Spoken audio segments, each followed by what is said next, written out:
Folks, welcome back to Big Sky, Big Takes on the Fans Nation Network. I'm your host, Colby Peterson, for this one, and joining me again, the one and only Montana Parlay. Parlay, I dig that hat tonight, man. Got to keep the glow of the red field out of my eyes as best as I can coming into Saturday. Yeah, we'll talk a little bit about that, but Parlay's Bobcats are taking the trip to Cheney, face the Eagles on the red turf. Well, let's talk a little bit about this week, man. I mean, I hear you got some email come through. Yeah, we finally had a legitimate one, not just one that I made up about a strip club in Harvard. Haver? Why did I say Harvard? I try to say Hardin and Haver at the same time. Anyway, nothing. I support all small town strip clubs. It's not about that, but I actually had an email about a ticket fiasco at Cat Grizz, so that's definitely the front runner right now. So if you want a solo ticket to Frisco, step up your dang game and email montanaparlay@gmail.com. We still have a ways to go. Update on that too is, I'm releasing these unsaid rules for the Cat Grizz preview that will get you the pair of tickets to Frisco. And I haven't even told our host yet, but apparently we can post this video to Spotify every week, and thus you can listen to it through the Spotify platform, which is something I'm going to be working on, and I hope to go live by the Cat Grizz week. So give you guys a little extra way to listen in, tune in when you don't catch us live during this World Series, WNBA Finals, NFL, NBA. Who knows what else is going on out there tonight, but it's MLS, a lot of sports ball happening tonight. Yeah, MLS Cup started tonight. So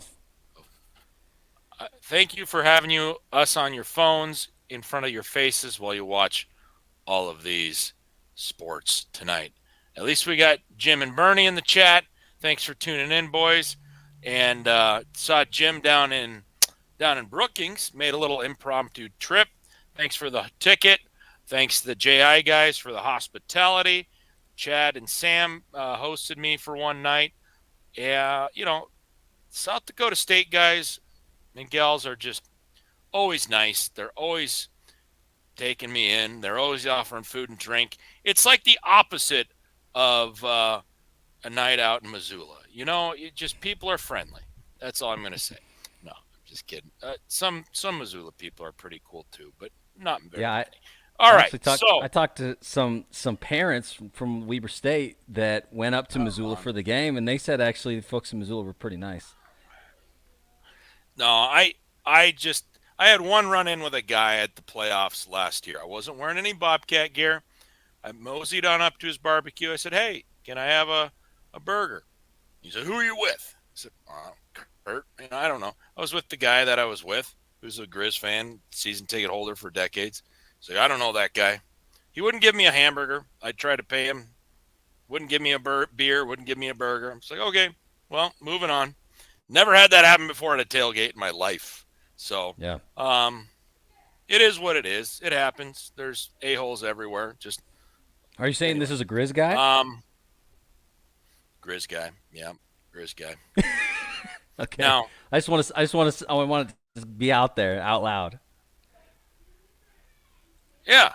I mean, the Grizz Fan Pod guys were awesome. Great hosts, great tailgates, great food, talked to great Father beer. Mike. But this random fella, I don't remember his name, or he had a motorhome. He was posted up next to the stadium.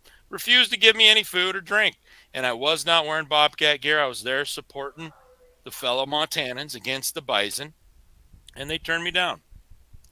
Yeah. Bernie says it was him. Bernie, He gave up engineering to go back to become a lawyer for I don't know, or McDonald's worker. Those are the two things that you become graduating from Missoula. So, Bernie, which one are you going to become? Fast food worker or lawyer? Journalism obviously doesn't exist anymore. So, Anyway, I need to step back here, pretend some of that didn't happen, but it's out there. It's out there. It happened. It's the truth. The parlay never tells a lie. All right. I think it's time. Parlay. Let's preach. Man. Well, I could go off on the red turf. Everyone I've run into is just not looking forward to this game because it's just horrible to look at. But I've done enough of that online. So let's see. What am I going to talk about? How about armchair coaching? Here's my thoughts on that because sometimes we play a lot of Madden and we know a little bit, and it's hard not to say that we think we know it's right. Now, in South Dakota State, they did some things that I didn't agree with. They did some things I did agree with. That going forward on fourth down and overtime in hindsight was, when I was there, I wanted them to go for it. They were lining up to kick it. South Dakota called timeout. Jimmy thought about it. I'm sure Mark and the offense pled their case, said, Coach, we have to go for it. And they went for it. They got it. A couple plays later, they punched it in for the win. Here's the thing, though. If they don't get that 4th and inches, it's game over. They lose the ball game. So that takes some balls to actually go through with it. Then you got to start thinking. South Dakota, if you don't call timeout, they attempt the field goal. It's a field goal from the wide hash in college. It's maybe a 60%, now it's probably an 80% chance, maybe an 87% chance, but still there's a chance they miss it and then lose. Yeah. And then if they make it, it's a tie game. You go to another overtime. God knows what can happen in another overtime. You could turn the ball over, miss an extra point, miss a field goal. Who knows? So they did the right thing, but in hindsight, it's always right when the right outcome happens. So that's number one. We always think we know what's right until afterwards, and we definitely know it's right. Number two, this is an FCS podcast, but I'd be remiss if I didn't talk about my Bears. What the hell? Like, the end of that game, man. Not unlucky. It was an idiot. That idiot who was paying attention to the crowd jumps in last minute. Everyone's seen it on Twitter by now. He's taunting the crowd. He's pointing at the crowd. He's got his back to the damn line of scrimmage, and the receivers are running at him. Unfortunately, he found out that the play was happening, so he could run in and tip the ball up for the wide open receiver that was behind the defense. That's idiotic. It's inexcusable. You know when they say, like, that guy will never have to pay for a drink in Chicago again or New York, like Jeter will never have to pay for a drink in New York. DC, Chris Bryant will never have to pay for a drink in Chicago. Well, yep. I think whatever his name was, I forgot it, that defender, he's going to have to pay for a drink every damn time for the rest of his life because it's just ridiculous. Now, that was idiotic, obviously. He's not paying attention. He tips the ball up. But I ultimately blame the coaches. When you rush 3 guys during a Hail Mary situation, when the quarterback has sore ribs, that's a bad coaching decision. Armchair coach strapping in right now, all right? You send 4 or 5, you defend with 5 or 6, maybe 7 at the most, because you put pressure on the quarterback. Don't give him all day to sit back and step into a throw. I could make that throw. I'm slow as fuck. Sorry for dropping an F-bomb, children and everyone else, but I've got an arm. Every NFL quarterback has an arm. Send some pressure. Don't let them get set and make that damn throw. It just can't. If a broken play happens, it happens, right? But why are we dropping back 8 defenders and letting them throw a ball that anything can happen? Bounce. Some idiot defender could be pointing at the crowd, turn around, and then tip the ball up just for the hell of it. All right, that's enough NFL for the rest of the season, I hope. I don't know why I even get my hopes up about the Bears. I had the Commies +3. I would have loved to push. I don't need the winnings on NFL. By the way, I went 3-0 last weekend, 2-0 on college, 1-0 on NFL. So stick with the program, you stick with the bankroll management, everything comes back to you in the end. All right, that's it. I'm done. All right. And that's this week's Parlay Preaches. So Parlay last week, you had a good week as well. Guess the line. You win this one over Patty 6-4. Good week. So how do you think that's going to roll into this week? Is there going to be any betting based on the guesses going into this week? Patty, beat him so bad that he came down with the flu or the cold or something and couldn't make the podcast. Yeah. But no, he smoked me the weekend before, so I had to get him back. Now, a couple things. We were dead on one. And also, when you look at the lines, again, what did I say last week? Something about when we both are close and then the books put it way off, you got to pounce. And Rhode Island was one of those. I said 10.5. Maine at Rhode Island. Patty said 11.5. The books posted it at 5.5. So I jumped all over Rhodey at -5.5. They won by 10. They were winning by 2 scores all game. It was a nice, easy cash. The one that I'm really upset that I didn't bet on was Bill and Mary Stony Brook. I have not liked. Oh, there's Patty. What are you doing? Where are you at? You could. What is this? It's like if you're good enough for practice, you can go to school or something like that. You know, if you're good enough for the chat, you can jump on the pot. Anyway, Bill and Mary at Stony Brook. I've always thought Bill and Mary was overrated. I guess Stony Brook should be favored by 2.5. Patty guessed 3.5 for Bill and Mary. It was Bill and Mary by like 7.5, and Stony Brook beat the ever-living crap out of them. So that was a missed opportunity. I'm sorry I didn't throw that out at Parley's picks. I did throw out Montana -28.5. They had 3 interceptions and pitched a shutout and still couldn't cover the spread. What's up with the Grizz these days? I don't know. No, they should be happy. 24-0 is a solid win. And, of course, their defense is rounding back into their normal form.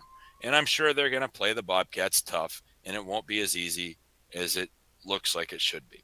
So, moving on to this week, I guess it's me versus you, Miss the hostess with the mostest. Yeah. All right, so first up on this week's... You going first? Yeah, I can go first. So this week, first out of the gate, the game that we mentioned at the top, Montana State at Eastern in Cheney. Eastern coming off of, I don't know, man. Patty and I talked about this after the show last week. It's just been a rough go for them. Montana State, the best team in the Big Sky, one of the best in the country. I got to think that it's going to be double digits. So I'm going to say Montana State -16.5.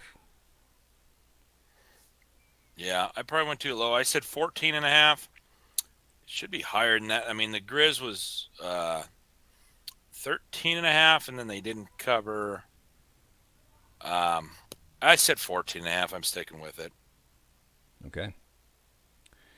Next up, we have Northern Colorado taking the trip to Davis. Davis has had a good season so far. Northern Colorado has had a good week so far, much to my dismay. But I think in this one, if the previous couple of weeks' lines with Northern Colorado give us any indication, I think I'm going to go minus like 26.5 in favor of Davis on this one. Ooh. So I had the wrong plug-in charging my laptop. It was going to go dead on me.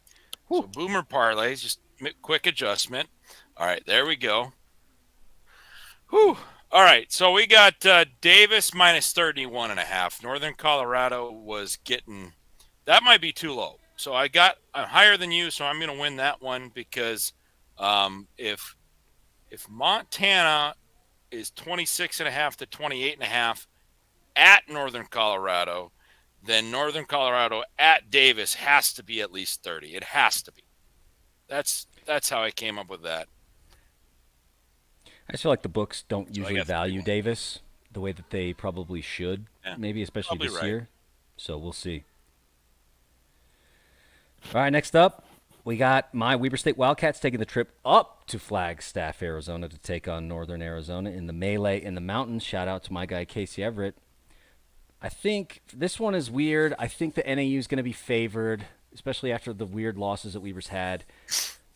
But I think it's single digits. I'm going to say that NAU comes in on this one minus, I don't know, like 7.5. Ooh, crossing that touchdown barrier. I couldn't figure out if it would cross the 7 or not. I put 6.5. It's going to be an interesting game because, as you know, it's always weird to play up in Flagstaff.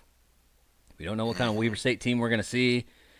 NAU is historically a tough game for Weber State. If you didn't know, Weber State and NAU since the 60s, since the founding of the Big Sky Conference, are basically neck and neck. It is 50-50 all time between the two teams. So pretty good rivalry on their turf. Flagstaff's weird. I think that the Jacks going to have the advantage. Next one here, Grizz going down to SLO to face Poly. This one's interesting because, like you said, the Grizz had a good bounce back game. Had a solid game against Northern Colorado on the road. Pitched a shutout, like you said. Poly, probably a better team than Northern Colorado. Did beat Northern Colorado. So I'm going to go a little bit. I'm going to go lower than what I put Northern Colorado. I'm going to say that Montana will be favored in this one, minus 21.5. I forgot that Poly beat Northern Colorado. Yep. Is that wait? They did in Northern Colorado. Yeah, they beat them. Oh shoot! Well, I thought for some reason in my mind I was thinking Poly's worse than Northern Colorado. Normally, so right? That'd be the line of thinking, right?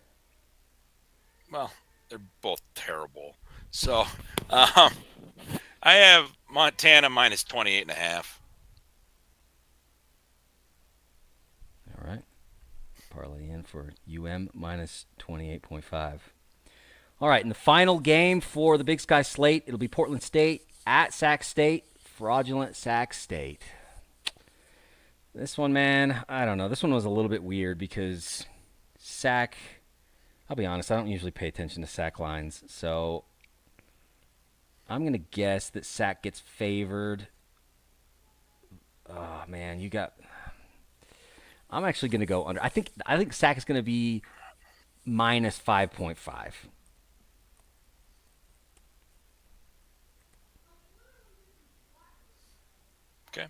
Okay.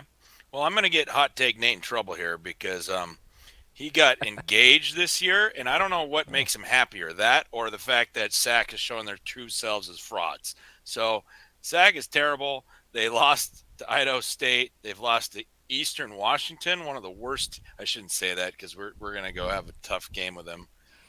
Sac State's going to be Tyler's in the by chat, bro. Yeah. Eastern sucks. He knows Eastern can't stop the run. Anyway, Sac State's should be favored by 6.5. If it's higher than 7, Portland State might be a parlay pick if it's higher than 7. So, okay. All right, so that'll round out the Big Sky slate. The Idaho teams are on bye this week, so no Idaho State, no Idaho.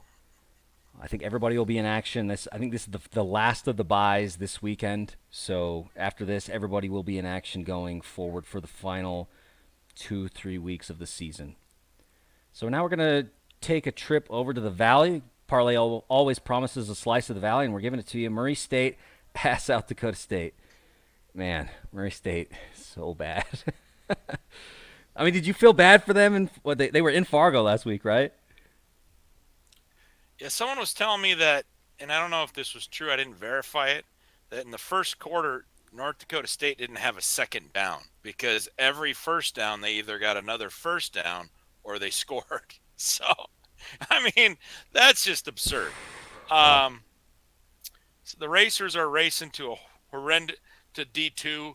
I don't know. I think NAIA, like lower NAIA. They've been bad. It hasn't been better since they've come to the Valley.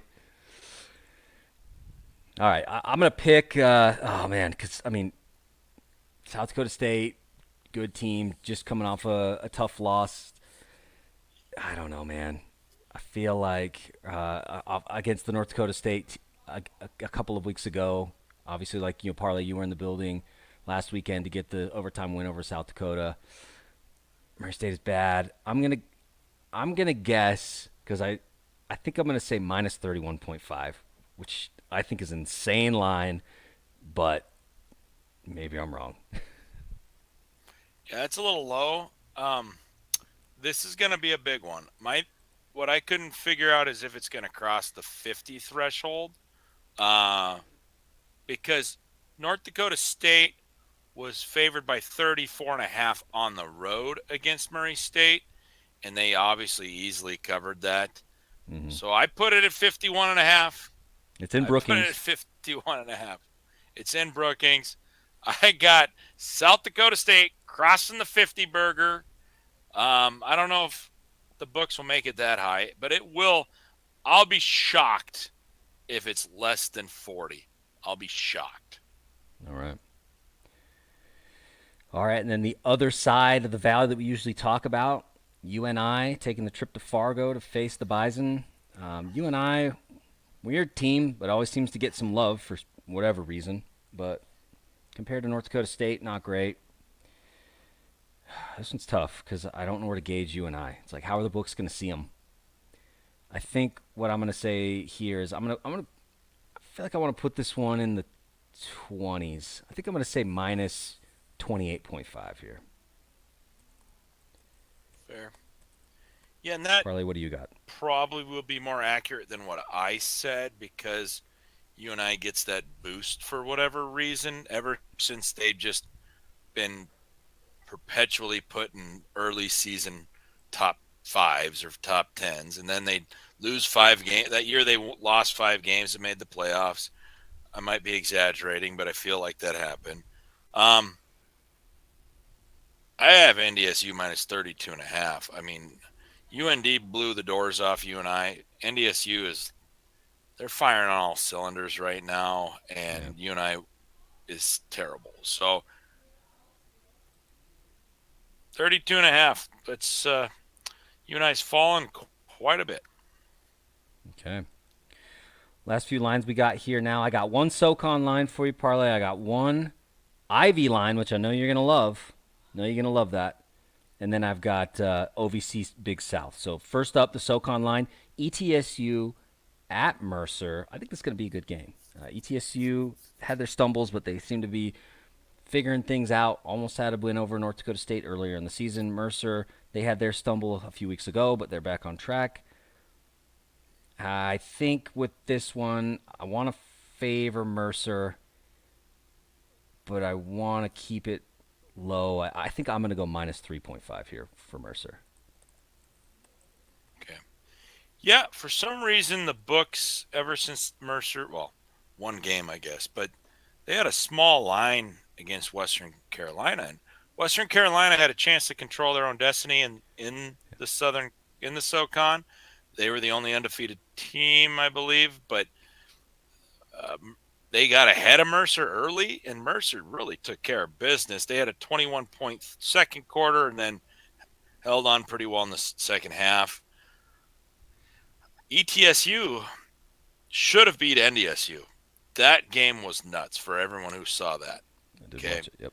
They have some dudes. They got some dudes. I kind of think, I hope they overcorrect on Mercer doing well again and make this line higher than 6.5 because I might jump on ETSU. Okay. I think it's 4.5 though. I think that we're both it's in the 3 to 6 range Yeah. is where I think it lands. And I'm going with 4.5. Okay. We got some chatter here in the chat about the Ivy team, and I mean, if you pay attention to the Ivy folks, you know what the matchup for the week is. It's Harvard at Dartmouth. Dartmouth, one of 2 undefeated FCS teams in the nation. So, who you got here? Who's the other one? I think you heard of them. I got Dartmouth -5.5 squarely in the Vegas zone. Not that any of those nerds and dorks know what that means, but hey, we gotta we gotta gamble on smart kids too, I guess. Dartmouth -5.5 at home Yeah, against Harvard. yeah. This is I feel like this is the kind of game that's kind of pick 'em. So I feel like I want to go lower. I want to go -3.5 for this one too. All right, all right. All right. And then the final game, UT Martin at Tennessee State. Tennessee State has had a nice little season, and so has Martin. They've had nice little season. Martin, I think, only losing to K State and what was their other loss? But they beat FBS Kennesaw State, who just beat Liberty last weekend. So Martin having a nice little season too. How do you see this one, Parlay? Where do you want to go for the OVC Big South matchup in Nashville? Oh, Tennessee State got destroyed by NDSU, so that's really the only measuring stick they've had that we can draw from. Yeah, their only misstep has been the Tennessee Tech game, which was in Cookeville. They ended up losing that game. Probably shouldn't have, but they did. Looks like, did Martin lose at Tennessee Tech too? Yeah, they did. Apparently, Tennessee Tech is kryptonite for these In-state teams OVC, whatever. and a first-year head coach. Let's, man, I don't think either of these teams are any good looking at their wins and losses. They just have winning records because they play in a shitty conference. That's what it boils down to. These teams are like the new Kennesaw NEC. State, dude, come on. Yeah, they're great. I mean, all right. So UT Martin only lost to Missouri State by 7 points. They look like they're slightly better. And they've lost to SEMO, right? TSU. Yeah, what's that? I was trying to remember if Martin had also lost to SEMO or Well, they if haven't that played was SEMO. no, maybe that They was haven't played them. State. Oh wait, But shit! I'm looking at the wrong schedules. Holy cow! Let me pull this up again. Yeah, they did lose to SEMO in double overtime. double overtime. Okay, Yep. and they haven't lost to Tennessee Tech. So I'm And gonna then go the other UT losses. Martin -1.5. Oh, okay. Favoring the road team here. I did go to this game last Yep. year in Martin, and there was a nice contingent of Tigers fans who made the trip over to Martin, which, by the way, is kind of weirdly far from Nashville. Took me a little while to get there, but I feel like Martin is going to be favored here too, even though we might be surprised. But I think Martin is going to get a little more. I think that they might get like I don't want to give an even, like a 3. I guess I'll say a -2.5, which is essentially a pick 'em, but I don't know. It just feels like they'll get favored. So that's it. That's all the lines we got for you this week. I mean, I got more. Parlay, we could talk about that chat. You don't want to talk about the chat game? Okay, we're not talking about the chat game. Western Carolina, they have. No, I gave up on them. They had their chance against Mercer. They're done. They're done. Yeah. No, Tough game against the Grizz. SoCon still but got a ways to go. I'm a Trey Lamb believer, though. I will say that. Trey Lamb believer here. So, Parlay, final thoughts, man, before we wrap up this week? Well, we got a little bit of time. We can ask a question from our rowdy audience. got some Other good than ones here in the that, chat. I don't know. It just seems like another ho-hum week. Nothing big time matchup to look forward to. You got the top 4 teams are going to be favored by at least 15 points. I mean, let's see USD's is USD off this week? I think they I'll have might to be. go I back think and they look. got a bye. I think USD's got a bye, and then they got North Dakota State the week after. Okay, and then the Grizz. Not that they're anywhere near the top 4, but they got Cal Poly, blah. Montana State, they're playing on some shitty red field, blah. Eastern can't stop the run, blah. Davis is going to be favored by at least 28 against Northern Colorado. NAU Weber might be the game of the week from what I'm looking at outside Usually of the SoCon. competitive. SoCon's Yep. got some matchups. But in the Big Sky, Weber at NAU is the game of the week. And anytime Weber's included in the game of the week, you know it's not going to be that great of a week. Weber has this curse where if it's a big game and a lot of people show up to the Lizzie, we lose. But one thing I will say is the thing that I'm banking on next week is the Stripes come to Ogden. The Stripes have not won in Ogden in my lifetime since 1984. That is the same day as BYU Utah. So the Lizzie is probably going to be pretty sparse, and that's exactly what I need for the Stripes. Are you going? Yeah. Absolutely. All right. So we'll say what's up to our guy McLean and a few other ISU guys that we talked to here on Twitter. But watching Weber, watching NAU, it's going to be a fun game. We'll see how it goes. It's a rivalry game. Final thoughts, Parlay, before we put the button on this one? No, just if you saw my Instagram, something like the whole. Let me pull this up. There's this just a crazy stat on what these sports books are making these days in profits and where they're getting them from.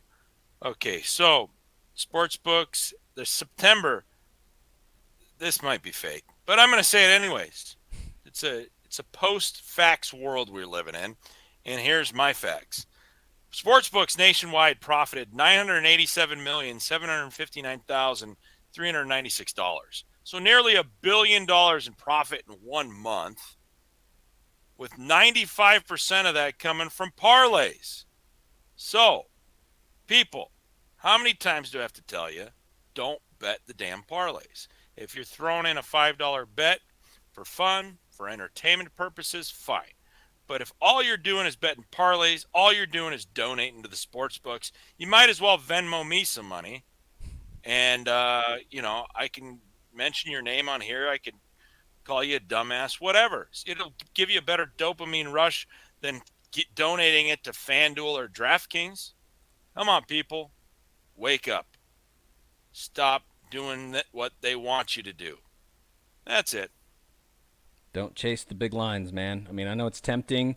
Put yourself in a 4 or 5 leg parlay. You put your $5 bet in there, and it turns into $150, and you're like, yeah. But then you never hit. So you're just setting your money on fire. So make sure to follow Parlay on Instagram. He's always got usually Saturday morning. You pop in and you give folks some recommendations. So make sure to follow Montana Parlay there. And Parlay, good luck this week up in Cheney, man. Thank you. We don't really need it, but thank you. Okay. He's feeling confident. So, well, that's what we got for you for this week, folks. So if you're going to a Big Sky game, make sure to hit us up on Twitter or whatever. Always glad to chat with some Big Sky folks. We'll wrap this one up like we usually do here and just say, if the sky is big, the take is bigger. Did that land?